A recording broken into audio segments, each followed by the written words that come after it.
എല്ലാവർക്കും Wayanad real estate എന്ന ഈ ചാനലിലേക്ക് സ്വാഗതം. 2 ഏക്കർ 36 സെൻറ്റ് സ്ഥലവും ഒരു വീടിൻ്റെയും വിശേഷങ്ങളാണ് ഇന്നത്തെ വീഡിയോയിലൂടെ നിങ്ങൾക്ക് പരിചയപ്പെടുത്തി തരുന്നത്.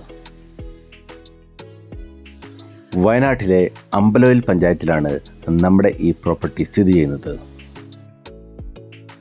വയനാട്ടിൽ തണുപ്പുള്ള ഏരിയയിലാണ് നമ്മുടെ ഈ പ്രോപ്പർട്ടി സ്ഥിതി ചെയ്യുന്നത്. നല്ല പ്രൈവസിയുള്ള സ്ഥലമായതിനാൽ റിസോർട്ടിനോ അതേപോലെ തന്നെ ഹോം സ്റ്റേക്കോ പറ്റിയ സ്ഥലമാണിത്. ഇത്രയും മനോഹരമായ നമ്മുടെ ഈ പ്രോപ്പർട്ടിക്ക് ചോദിക്കുന്ന വില 85 ലക്ഷം രൂപ മാത്രമാണ്. നമ്മുടെ ഈ പ്രോപ്പർട്ടി മേടിക്കുവാൻ താല്പര്യമുള്ളവർ ഞങ്ങളെ കോൺടാക്ട് ചെയ്യുക. ഇതുപോലെയുള്ള കൂടുതൽ വീഡിയോകൾ കാണുവാനായി ഞങ്ങളുടെ ഈ ചാനൽ സബ്സ്ക്രൈബ് ചെയ്യുക. വയനാട്ടിൽ കൂടുതൽ പ്രോപ്പർട്ടികൾ മേടിക്കുവാനും വിൽക്കുവാനും താല്പര്യമുള്ളവർ ഞങ്ങളെ കോൺടാക്ട് ചെയ്യുക. പുതിയ വീഡിയോ ആയിട്ട് വരുന്നവരെ ബൈ ബൈ.